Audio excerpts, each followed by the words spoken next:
Una sa lahat, Bagyong Christine na nasa labas ng bansa, posible raw bumalik.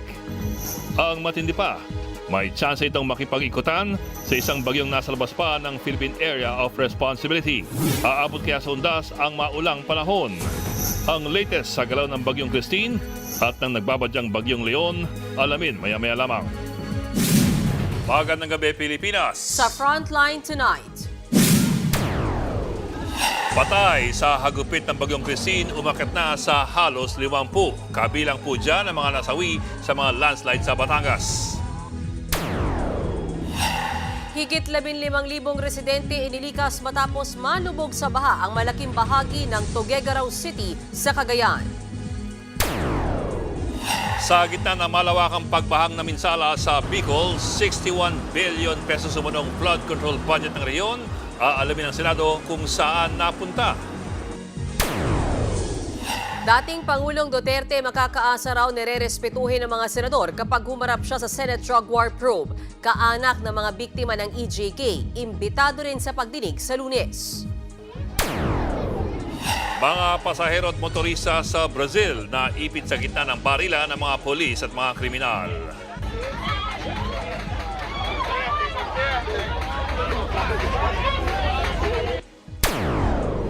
At sa Showbiz Tonight, BTS Jin nag-ada rockstar sa music video ng bago niyang kanta.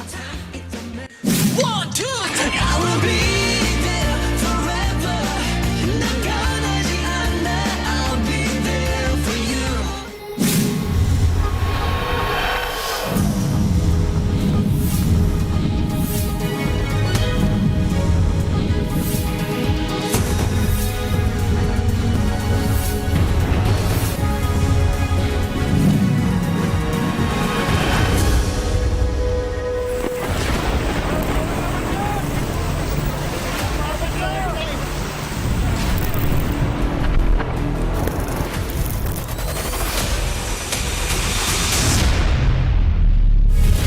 Nakabantay pa rin ang News 5 sa frontline ng mga balita kaugnay sa pinsala ng Bagyong Christine.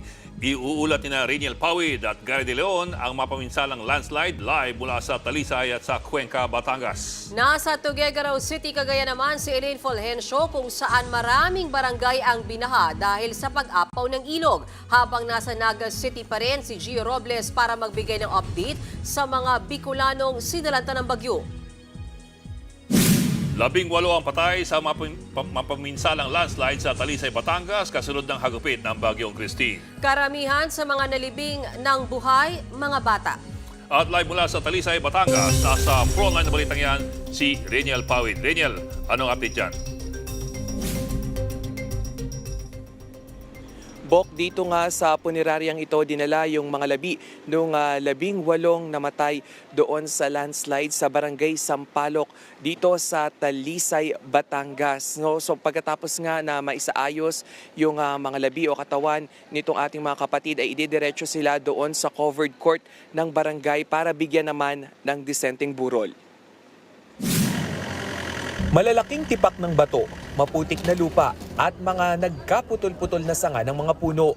Yan ang tumambad sa bahaging ito ng barangay Sampaloc sa Talisay, Batangas matapos ang paghagupit ng Bagyong Christine. Aabot sa higit 20 ang natabunan ng landslide. Yan ang matyagang hinukay ng mga rescue team sa pag-asang may matagpuan pang buhay mula sa guho. Nagtulong-tulong ang mga pulis sa paghila sa malaking bato. Ang ilan sa kanila wala namang tigil sa paghuhukay. Gumamit na rin ang mga canine dog para matunton ang kinaroroonan ng mga biktima. Pati mga residente tumulong na rin sa paghahanap ng mga natabunan. Sa ngayon, nasa 18 bangkay na ang na-recover mula sa landslide. Karamihan sa mga nahukay ay mga bata. Labis ang hinagpis ng lalaking ito habang tinitingnan ang labi ng kanyang anak. Kwento ng isa pang residenteng si Rose, sa harap mismo ng kanilang bahay natagpuan ang 12 taong gulang na anak ng kanyang kaibigan. Nahukay rin sa lugar ang isa pa niyang kakilala. Nalumo po kami. Actually, sir, ito lang ang bahay namin eh. Isa kami sa mga bumakwit, bitbit namin mga bata, wala kami mga kahit anong dala, yapak kami, basang-basa kami ng ulan. Andun po yung isip namin na kailangan namin makalikas dito kasi posible din pong bahay kaming lahat dito maubos. Patuloy pa rin ang paghahanap sa 2 batang hinihinalang natabunan ng guho. Isa rin ang bayan ng Agoncillo sa mga sinalanta ng Bagyong Christine. Matapos ang unos, tumambad ang makapal na putik. Nagkalat din ang mga natumbang puno at iba pang debris. May mga lugar pa ring lubog sa baha. 5 naman ang napaulat na nasawi sa bayan ng Agoncillo. Kabilang dyan ang tatay ni Randy. Sa kasagsagan daw ng Bagyong Christine, rumagasa ang baha at putik sa kanilang bahay. Nang malapit na raw bumigay at tuluyang magiba ang kanilang bahay, inunang isalba ng kanilang tatay Rafael ang kanyang anak at mga apo. Sinipa niya yung kapatid ko at saka yung 2 apo. Para po makalabas lang at nang hindi mabagsakan sa loob. So nung naitulak niya po, doon na po bumagsak yung bubong ng bahay. Kabilang din sa mga namatay ang isa pang senior citizen mula sa Barangay Subic, Ibaba.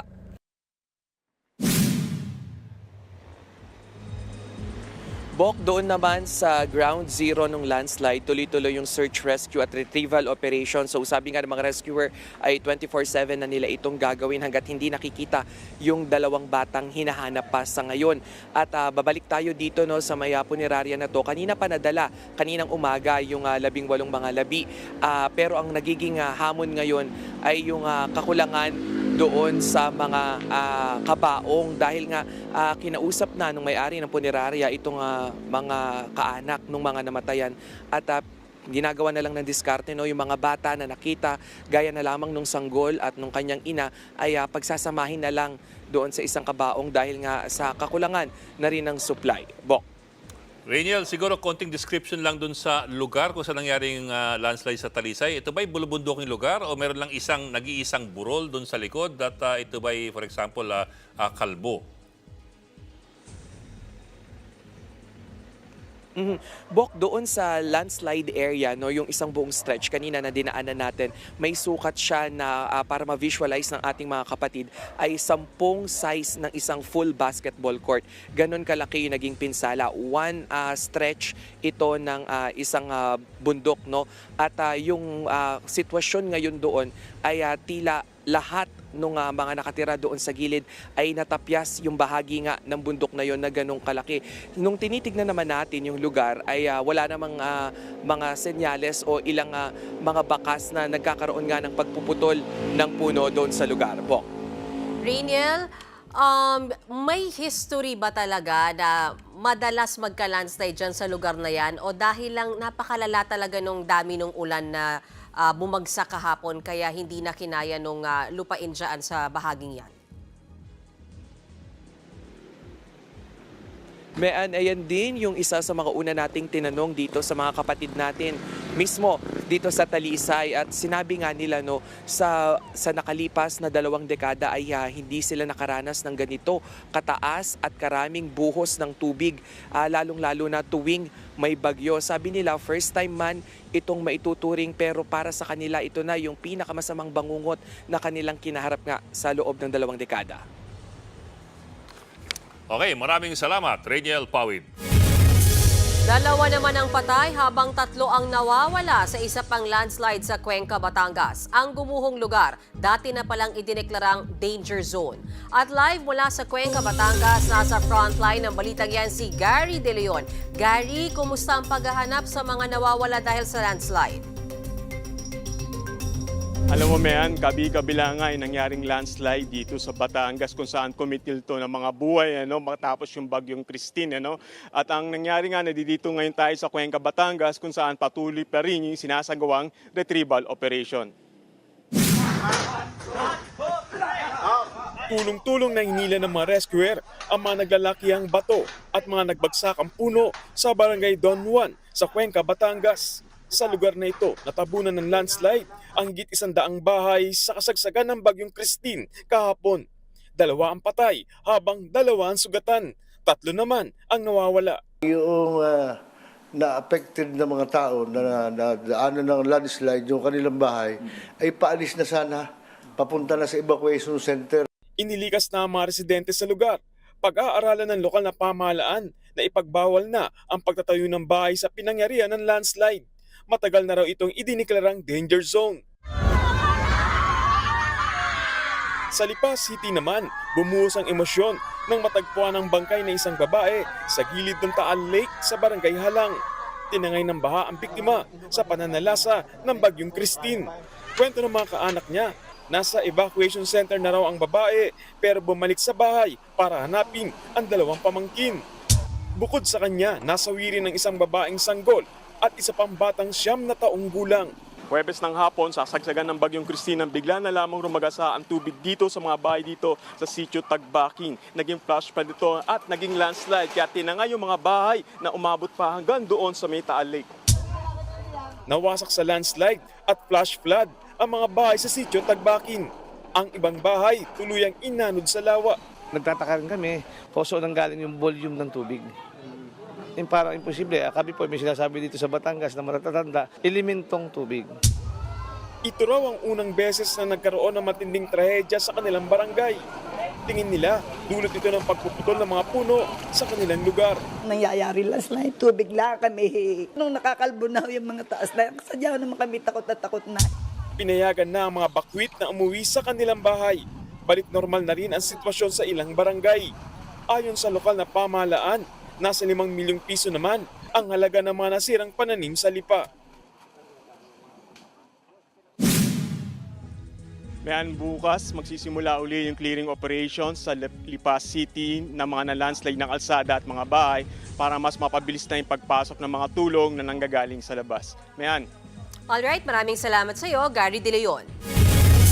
Labas na raw po ng Philippine Area of Responsibility ang severe tropical storm Christine. Ito po, pero hindi pa tapos ang kanyang kwento. Marami pong nagulat at natakot sa mga projections sa mga weather forecasters na maaring mag-U-turn ang bagyong Christine. Nandito po ngayon si Christine at pagdating po ng bukas, Sabado, eto na po siya. Pero ayon po sa projections na base sa mga weather models, pagdating po ng bandang alas 2 ng hapon ng Linggo, October 27, maaaring umikot o bumwelta si Christine at bumalik ng direksyon. Dito po banda yon, yung kanyang U-turn kung sakali, mga 1,200 kilometers ang layo mula sa Pangasinan. Actually, malapit na po sa Da Nang sa Vietnam. At mula riyan, maaaring tumungo ito pasilangan sa direksyon ng Pilipinas.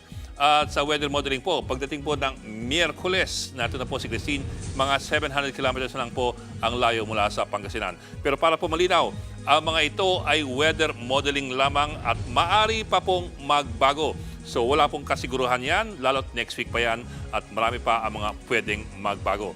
Ang nakikitang dahilan ng pag-U-turn nitong si Christine ay isang high pressure area sa bandang Vietnam at China. Bakit po may epekto yung high pressure area sa isang bagyo? I-imagine lang po ninyo na ang high pressure area ay parang maraming taong nagsisiksikan sa isang lugar.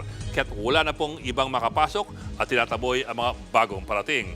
At para rin po malinaw, wala namang kasiguruhan na kung mag-U-turn nga itong si Christine ay kung aabot nga ba siya ng Pilipinas. Wala pong sigurado doon. At ito po pong isa. Meron pong namumong tropical depression dito naman sa silangan ng Pilipinas na kung makapasok sa PAR ay tatawaging si Bagyong Leon. Teka, saan na nga siya? Ay, ito. Ay, medyo malayo nga. Sa ngayon po, pangalan niya ay Kong Ray. Pero kung sakaling umabot siya sa PAR, siya po ay tatawaging Leon. Itong si Leon ay maaaring dahilan sa... Ito raw pong si Leon ay maaaring dahilan ayon sa ibang tao kung bakit umaaktong babalik si Christine para daw silang nagliligawan, si Leon at si Christine. Ayon po yun sa mga haka-haka dahil daw ito ang tinatawag na Fujiwara effect. Pero hindi po ganun yun. Masyado pa silang malayo sa isa't isa. Ito po si Leon at ito po si Christine. Malayo masyado para magkaroon ng Fujiwara effect. Ang Fujiwara effect, kung saan ang dalawang bagyo ay parang nag-iikutan sa isa't isa, ay nangyayari lamang kung nasa 1,400 kilometers na lang ang layo o yung distansya ng dalawang bagyo. Ngayon kasi po, sa layo nila, nasa 3,000 kilometro pa ang layo nila o doble po ng kinakailangang distansya para sa Fujiwara effect. Tingnan naman natin ang magiging panahon sa darating po na undas, November 1. Ay palitan lang po natin ng konti itong ating mga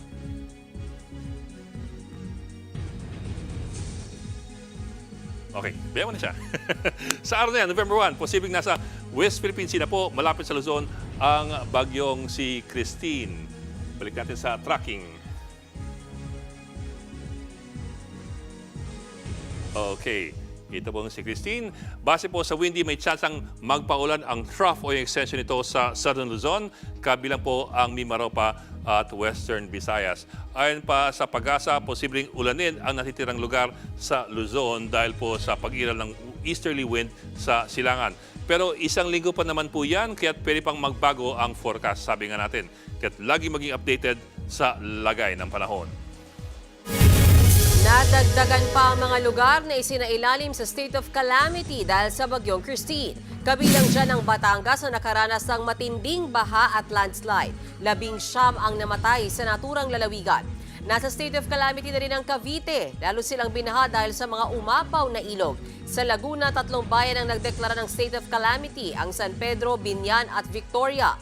Nasa state of calamity rin ang mga bayan ng Huban at Donsol sa Sorsogon. Dahil dyan, pwede nang gamitin ng LGU ng mga naturang lugar ang Calamity Fund. Isa sa ilalim din sila sa price freeze sa loob ng 60 araw. Umakyat na sa 13 namatay sa Naga City. Dagdag problema pa riyan, ang bahang aabutin daw ng 1 buwan bago humupa. At live mula sa Naga City sa Camarines Sur, nasa frontline na balitang yan si Gio Robles. Gio, ilang barangay pa ang lubog sa baha? Bok, sumikat na ang araw kanina sa malaking bahagi ng Kabikulan pero mabagal pa rin ang paghupa ng baha sa halos 800 barangay sa rehiyon. Dito sa Naga, 2 bata edad 6 at 8 taong gulang ang kumpirmadong nasawi mula sa 2 insidente o 2 magkahiwalay na insidente ng pagkalunod sa kasagsagan ng pagbaha sa lungsod. Punong-puno ng mga nasalantang residente ang hallway na ito ng Naga City Hall. May mga nakahiga sa pinagdikit-dikit na upuan habang may ilang naglatag na lang ng karton sa sahig ng munisipyo. Ang pamilya ni Marites Junio halos walang naisalbang gamit ng anuri ng lampas taong baha ang kanilang bahay sa Barangay Concepcion Pequeña. Si Joel Trinidad na trauma raw sa biglang pagtaas ng baha. Aminado silang matatagalan pa bago sila makabangon. Mga buwan siguro, sir. Mag-aano pa kaming gamit, wala namang trabaho ang asawa ko. Ay, matatagalan po. Yun po ang totoo, sir. Matatagalan po. Hindi lang sa gamit, saka maraming napinsala dahil sa biglaan na unos. Ayon kay Naga City Mayor Nelson Legacion, posibleng abutin pa ng 1 buwan bago tuluyang humupa ang baha sa lungsod. 7 barangay pa ngayon ang lubog sa tubig. Dahil po sa extent ng damages na naranasan po ng bawat isa, ito siguro yung medyo matatagalan ng konti. May ilang residente namang umuwi muna para maglinis ng binahang bahay. Reklamo nila, wala pa silang natatanggap na tulong. Kahingi naman sana kunting tulong dahil ang kapitan dito hindi pa nagpapakita. Ayon sa Naga LGU, 13 na ang nasawi sa lungsod sa hagupit ng bagyong Christine. Kinumpirma rin sa News 5 ng Bicol Police ang pagkamatay ng ilang bata sa Naga matapos malunod. Nasa 6 at 8 taong gulang daw ang mga biktima pero hindi na sila nagbigay pa ng ibang impormasyon bilang respeto sa hiling ng pamilya. Sa ngayon, nakarating na sa Naga City ang 30,000 family food packs mula sa DSWD. Mamamahagi pa raw sila ng ayuda sa mga susunod na araw para tulungan ang mga Uragon na makabangon sa naranasang kalamidad.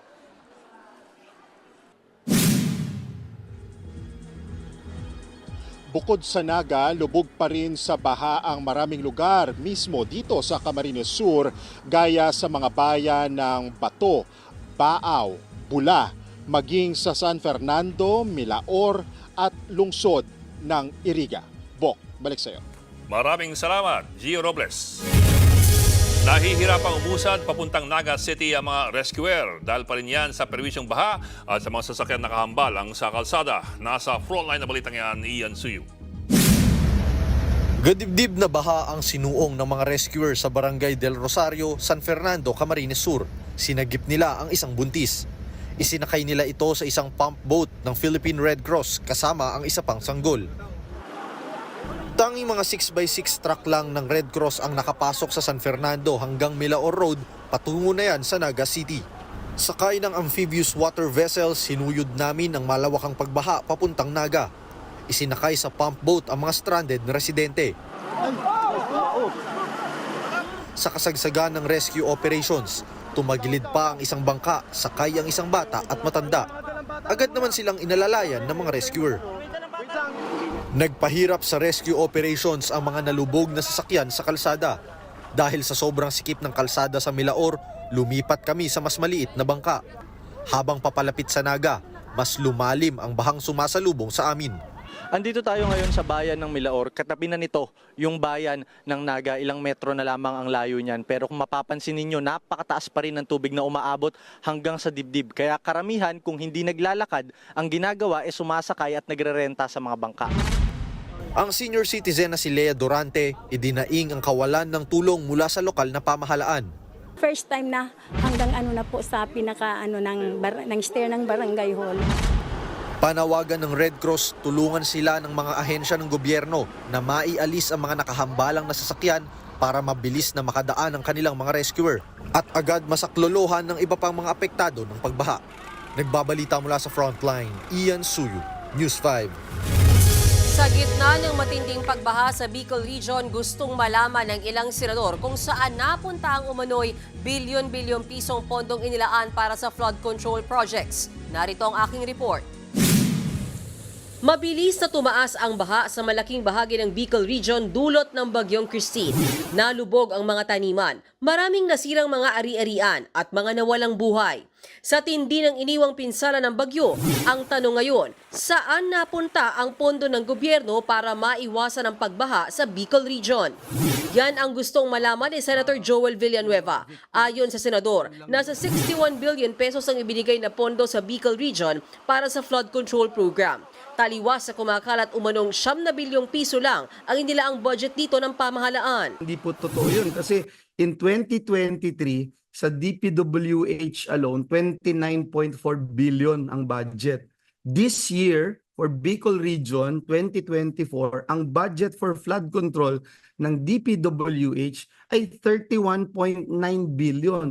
So 2023 and 2024, meron kang 61.42 billion na budget for flood control in Bicol Region alone. So ito dapat tignan nating mabuti sa budget deliberation kung saan ba talaga napupunta to, may impact ba. Very concerning yung na hindi lang, I mean all parts of the country are now affected, no? Parang makikita natin doon klarong-klaro na hindi na po uubre yung mga band-aid solution. Pinalaga naman niya ni Ako Bicol Party List Representative Zaldico. Wala raw katotohanan ng umano'y bilyon-bilyong pisong flood control budget para sa Kabikulan. Katunayan, isa raw ang Bicol Region sa may pinakamaliit na pondo para sa National Roads at Flood Control Projects. Prioridad daw ngayon ng Kongreso sa ilalim ni House Speaker Martin Romualdez na matiyak na konektado ang flood control initiative sa water management system ng National Irrigation Administration o NIA. Ayon naman kay Senate President Jesus Codero, kailangang may mapanagot sa nangyaring pagbaha sa rehiyon. Inaasahan niya raw na mapag-uusapan ito sa November 4 sa budget deliberation ng mga kaukulang ahensya gaya ng DPWH, DNR, DILG, DSWD at DND. Susunod, presidential chopper, pinapagamit na ni Pangulong Bongbong Marcos sa paghahatid ng tulong sa mga binagyo. Mga hindi nakapag-renew ng lisensya at hindi nakapagparehistro ng sasakyan, hindi muna pagmumultahin. At mga sikat na kipagbayanihan para sa mga nasalanta ng bagyong Christine. Magbabalik pa ang Frontline Tonight.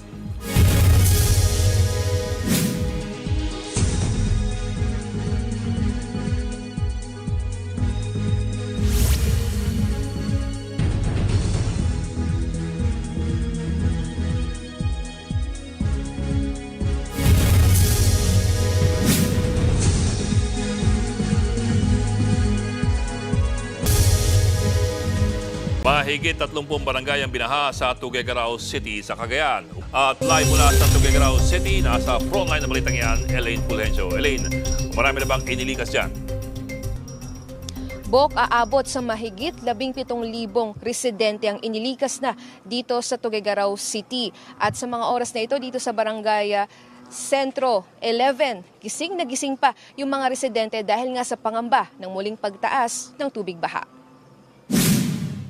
Lubog pa rin sa hanggang tuhod na baha ang halos buong Barangay Sentro 11 sa Tuguegarao City, Cagayan. Bunsod yan ang pananalasa ng Bagyong Christine sa probinsya. Nagmistulang ilog naman ang kalapit na Barangay Sentro 10. Umabot ang baha hanggang sa bubong ng mga bahay. Makikita naman sa drone shot na ito na lubog sa baha ang halos buong Barangay Kapatan. Ayon sa Tuguegarao CDRRMO, 33 barangay sa kanilang syudad ang nalubog sa baha. 17,000 residente naman ang inilikas. Catch basin daw kasi ang lungsod kung saan sinasalo nila ang tubig mula sa mga katabing probinsya. Sa Tuguegarao din ang bagsak tuwing magpapakawala ng tubig ang Magat Dam. May contribution ng other rivers coming from Chico River, then meron din tayo na increase na coming from Isabela. Umabot kanina sa mahigit 11 meters o critical level ang antas ng tubig. Bahagya na yang bumaba sa 10.9 meters kaninang alas 8 ng gabi ayon sa Tuguegarao City Information Office. Sa Isabela, gabewang na baha ang namerwisyo sa mga taga-Kawayan City matapos umapaw ang Cagayan River. Kaya ang mga residente gumamit na ng bangka para makatawid ng tulay. Ang isa sa mga binahang residente na si Tatay Jose, nagboluntaryong maging bangkero para makatulong sa kanyang mga kababayan. Hindi naman hanap buhay ito. Tulong mo lang sa mga kabaryong. Abala naman ngayon ang mga residente sa Purok 7 sa District 3 sa paglilinis ng iniwang putik ng Bagyong Christine. Ang kailangan namin sana shelter po, parikrap namin sana kahit para hindi naman kami maapektuhan. Manawagan kami sana, matulungan nyo kami. Ayon sa Kawayan City LGU, 22 barangay ang binaha sa kanilang syudad. Mahigit 5,000 residente naman ang inilikas.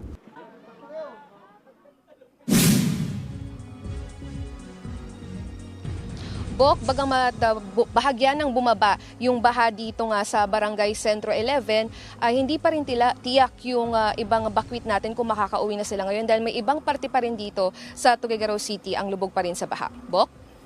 Well, Elaine, ang madalas problema kasi dyan sa Cagayan, kahit tapos ng bagyo, minsan hahabol pa lang yung baha dyan dahil bumababa pa yung tubig mula sa Cordillera at mula doon sa Sierra Madre. Pag ganun kasi, papunta yun sa river basin ng Cagayan sa Cagayan River, on the way to Apari, ang dulong-dulo kung saan lalabas ng dagat. So, ang tanong ko sa iyo is, kumpiyansa ba sila na wala nang parating na tubig mula doon sa ibabaw, doon sa mga bundok at pababa ng tubig?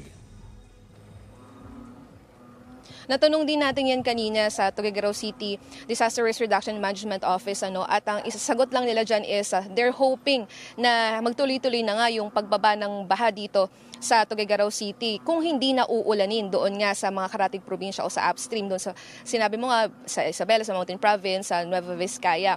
Yun yung inaasahan nila kasi ngayon simula kaninang umaga hanggang ngayon hindi na daw umulan dito pero hindi nila tiyak kung umulan ba doon sa upstream kasi pag umulan nga doon tama ka Bok, dediretso dito kasi catch basin itong Tuguegarao City. Kumbaga 20 yung tributaries dito, yung river tributaries. So bukod sa Cagayan River, may mga ilan pang river system na dito rin yung daan patungo sa Cagayan River. So pag nag-merge yung mga yan, talagang ina-expect natin na talagang tataas yung tubig dito at talagang babahain ang Tuguegarao City. Pero yun nga sabi nila, they're hoping na sana magtuloy-tuloy na itong magandang panahon at hindi na ulanin. Kasi walang ibang dadaanan yung tubig ba kundi dito sa Tuguegarao City palabas doon sa may part ng Apari.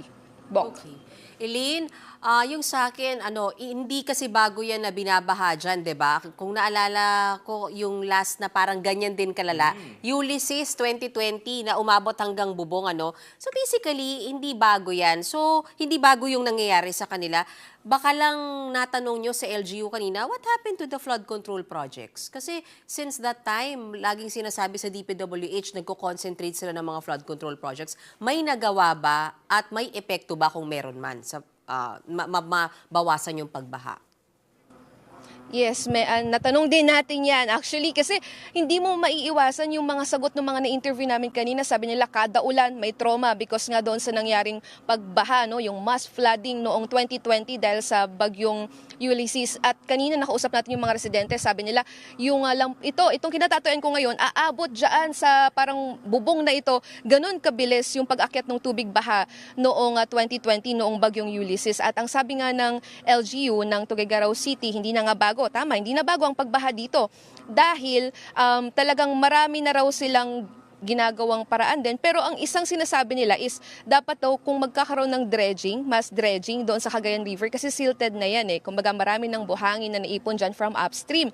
Pero ang sabi naman ng LGU, kahit i-dredge nila itong part ng Cagayan River, useless din daw yan kung hindi rin magdi-dredging doon sa upstream kasi pupunta rin at pupunta dito yung mga buhangin from upstream. So, ibig sabihin, babara ulit yan, magkukos pa rin yan ng flooding. So, kailangan talaga ng maluwakang ang pag-aaral para mapigilan yung pagpasok ng tubig dito mula dito sa Cagayan River. Mayan. Okay, maraming salamat. Ingat kayo dyan, Elaine Fulgencio.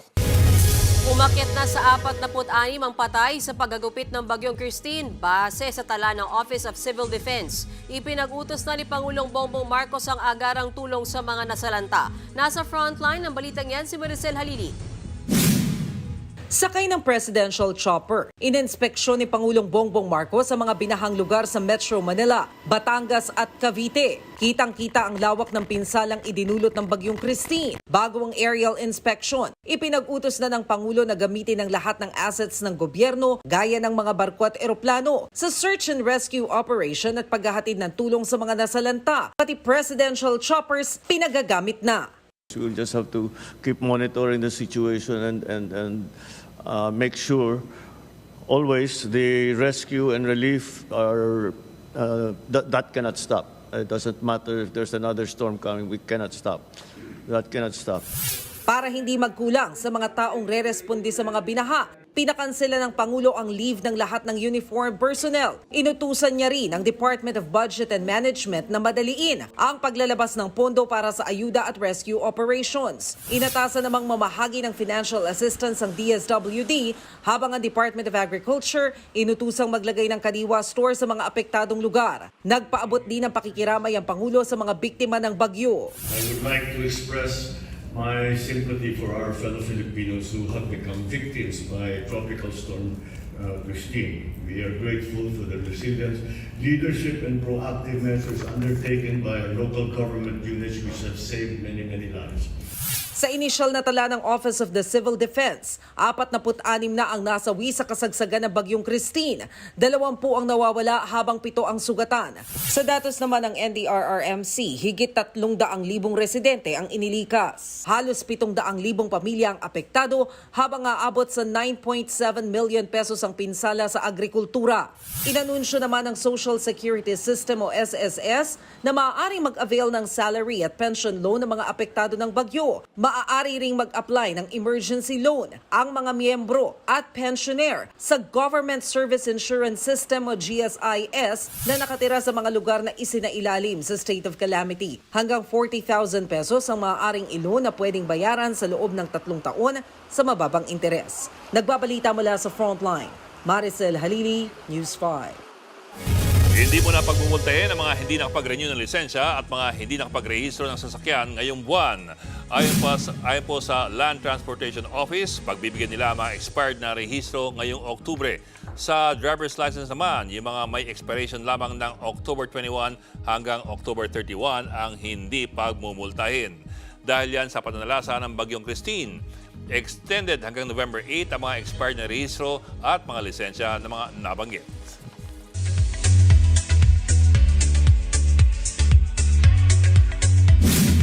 Showbiz Tonight na tayo. Kapag may bagyo, nabubuhay ang diwa ng bayanihan, kabilang na ang ilang celebrities.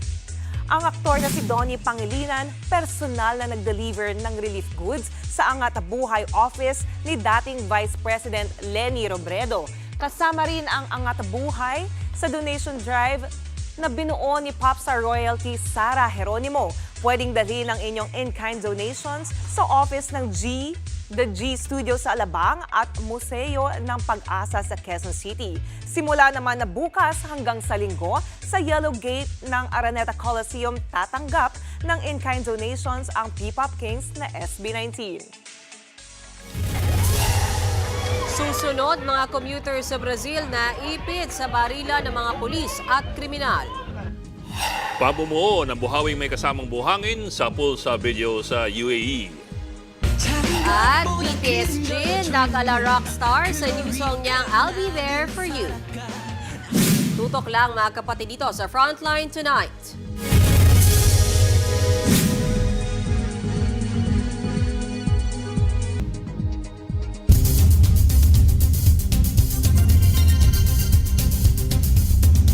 Sa pulsa video ang pamumuo ng dust tornado o buhawing may halong buhangin sa UAE. Habang sa Brazil naman, naipit ang mga pasero at motorista sa baril ng mga pulis at kriminal.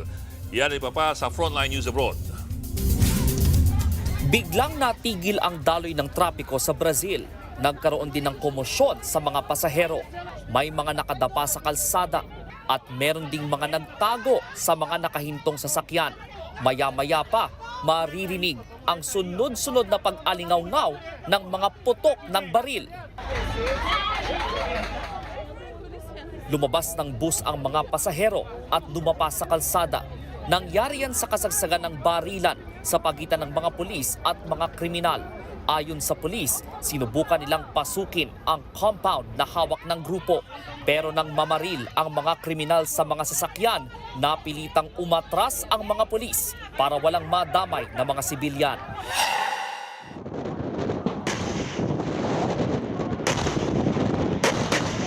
Sa Taiwan naman, umatake ang mga tangke ng Taiwanese military sa kanilang target sa dagat.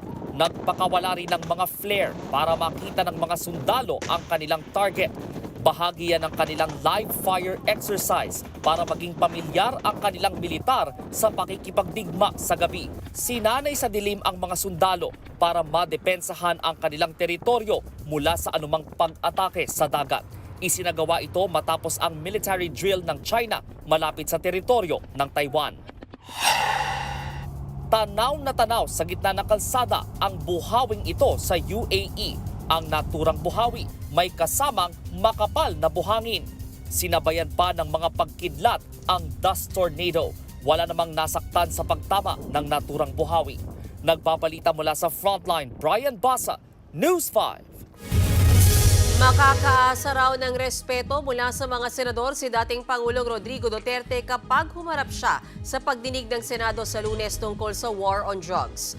Yan ang tiniyak ni Senator Joel Villanueva matapos kumpirmahin ni Senator Bato de la Rosa na dadalo sa Senate Drug War Probe ang dating Pangulo. Bukod kay Duterte, inimbitahan din sa pagdinig ng Senado sa Lunes ang mga kaanak ng mga biktima ng extrajudicial killings, pati na si dating Senadora Laila de Lima. I believe na lahat kami sa Senado, we will pay proper respect and we will give utmost respect sa ating former president. Maraming information ng ating Pangulo before and the current na hindi natin alam eh. So malaki yung poder niya sa pagkuha nitong mga information na to and how it's being dealt with.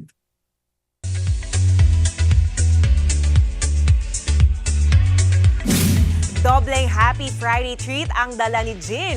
Inanunsyo ng kuya ng BTS na magkakaroon siya ng fan showcase sa Seoul sa November 16 at 17. Nagpaka-rockstar din siya sa bago niyang kantang I'll Be There. Panoorin natin to. Full-on rockstar ang peg ni BTS Jin sa bago niyang kanta na I'll Be There.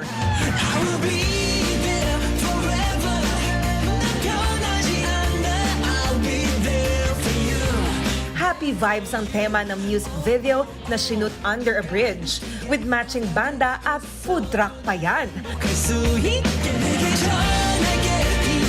Highlight din sa video ang masasayang tao na nakapaligid sa kuya ng BTS. Nag-post naman si Jin sa Instagram habang nasa mismong set ng MV matapos itong i-release. Bahagi ang kantang I'll Be There sa upcoming album ni Jin na Happy. Sa November 15 yan ilalabas. Isa pang superstar ang may bagong kanta. Inalabas na ni Mother Monster Lady Gaga ang newest single niyang Disease.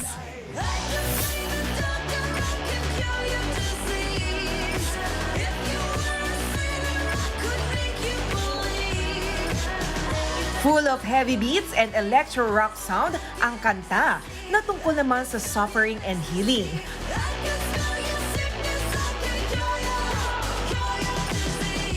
Unang single ang kantang Disease sa much-awaited album ni Lady Gaga na LG7.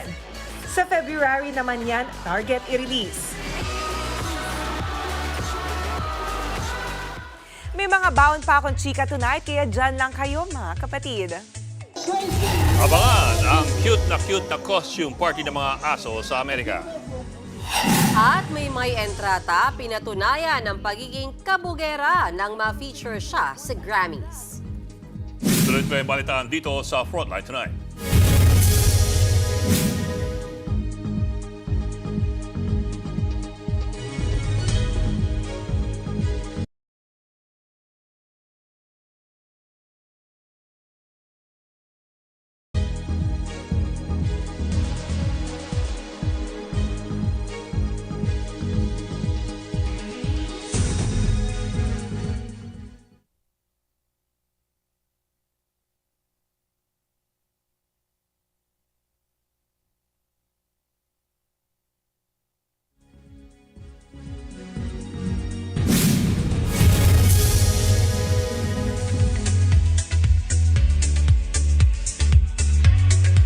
Pinanindigan ni Maymay Entrata ang kanyang pagiging kabugera sa Grammys. My name is Maymay, and in-ear is my favorite and meaningful piece of gear since I started music. Na-feature siya sa original series ng Grammys na It Goes to 11. Ibinahagi ni Maymay ang kahalagahan ng kanyang in-ear monitors sa pagpe-perform niya sa stage. Nakatulong daw ito para nasa tono siya. Customized pa yan na may initials ng kanyang pangalan. Sa interview, sinabi niyang si Gary Valenciano ang nagturo sa kanyang gumamit ng in-ear monitors. Nag-post din online si Maymay ng behind the scenes. Hindi raw siya makapaniwala na makakapunta siya sa Grammy Studio. Isa raw ito sa hindi niya makakalimutang experience. Itinanghal na first runner-up si Miss Grand International 2024 ang pangbato natin na si CJ Opiaza. Sa kanyang Q&A kung ano ang most pressing issue ngayon sa lahat, ang sagot ni CJ ay war at violence. Nabanggit ng Pinay Beauty Queen na marami ang namamatay sa kaliwat kanang gera. Kaya panawagan niya, respetuhin ang lahat at ituring ang isa't isa bilang tao at kapatid. Sa huli, si Rachel Gupta ng India ang kinoronahang Miss Grand International 2024. Congrats, CJ! At yan ang latest and hottest sa showbiz tonight. Ako si Johnny Alipon. Happy Friday, mga kapatid. No, mga kapatid, 61 days na lamang po at Pasko na. At yan po ang 45 minuto pag-imahin sa malagang headlines. Balitaan at diskusyon para sa paghubog ng matalinong opinyon. Kami ang inyong kasangka sa pagbabalita. Ako po si Mehan Los Baños. Ako naman po si Ed Lingao. Na humahabol si Johnny. Magandang gabi.